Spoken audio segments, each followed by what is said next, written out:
মিয়াসকলৰ কি আছে? মিয়াসকলে বাংলাদেশৰ পৰা খেদা খাই আহিছে। আজিও যদি মিয়া যদি আমি চোলা দাঙি যদি চাবলৈ হয়, পিঠিত কাটা এটা দাগ ওলাব। কাটা তাৰৰ দাগ ক'ত আছে চাই ল, অলপ ভালকে চাই ল। চাইছা না? ভালকে চাইছা?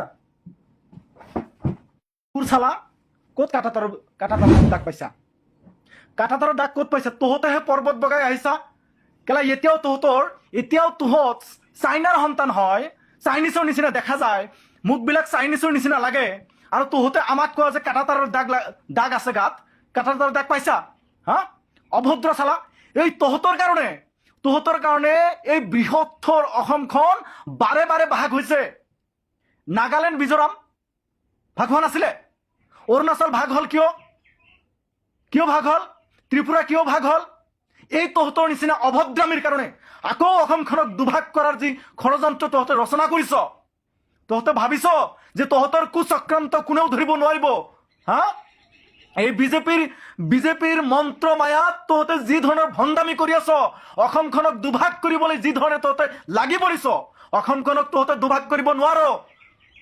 উজনি আৰু নামনি দুভাগ কৰি দিছে অসমক। এতিয়াই অসমক দুভাগ কৰি দিলি। এই কথা কেৱল মুছলমানে ক'ব লাগিছিল, তহঁতে আল ফাল লগাই দিলিহেঁতেন। অসমক দুভাগ কৰিবলৈ চেষ্টা আৰম্ভ কৰিছ। মিয়াসকল 1,40,00,000 মুছলমানক তই ক'ত খেদিব বিচাৰিছ? উজনিৰ পৰা নামনিলৈ পঠাবি। তহঁতেতো নামনিত আহিব নোৱাৰিবি তেতিয়াহ'লে, কাৰণ তহঁতে আহিলেতো পিটন দিব।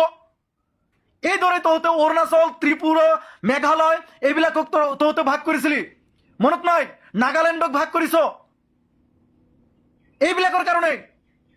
আকৌ বিটিআৰক ভাগ কৰি দিলি। কেইদিনমান পিছতে এই বিটিআৰে পৃথক ৰাজ্য দাবী কৰিব, কাৰণ তহঁতৰ নিচিনা অভদ্ৰবোৰৰ লগত নাথাকে বিটিআৰবাসী। বিটিআৰতো হিমন্তই আকৌ উচ্ছেদ চলাই সেই বিটিআৰ উত্তপ্ত কৰিব বিচাৰিছে।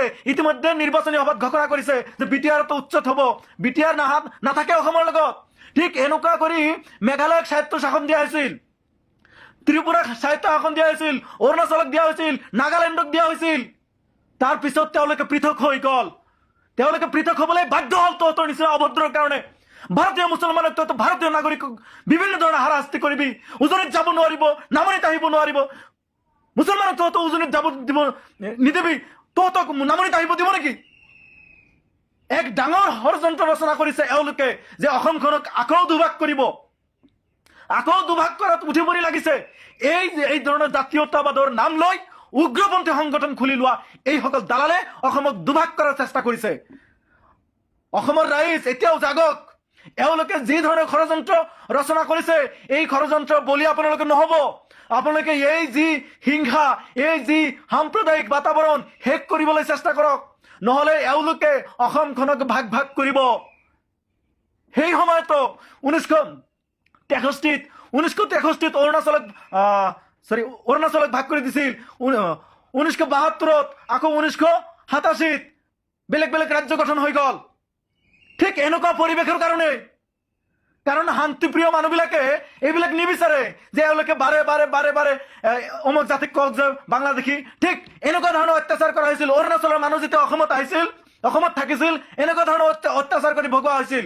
ঠিক ত্ৰিপুৰাৰ যেতিয়া বাংলাভাষী মানুহবিলাক গোটেই অসম জুৰি তেওঁলোকেও থাকিব বিচাৰিছিল, মানে ঠায়ে তেওঁলোকে কাম কৰিব আহিছিল, তেওঁলোকক অত্যাচাৰ কৰা হৈছিল।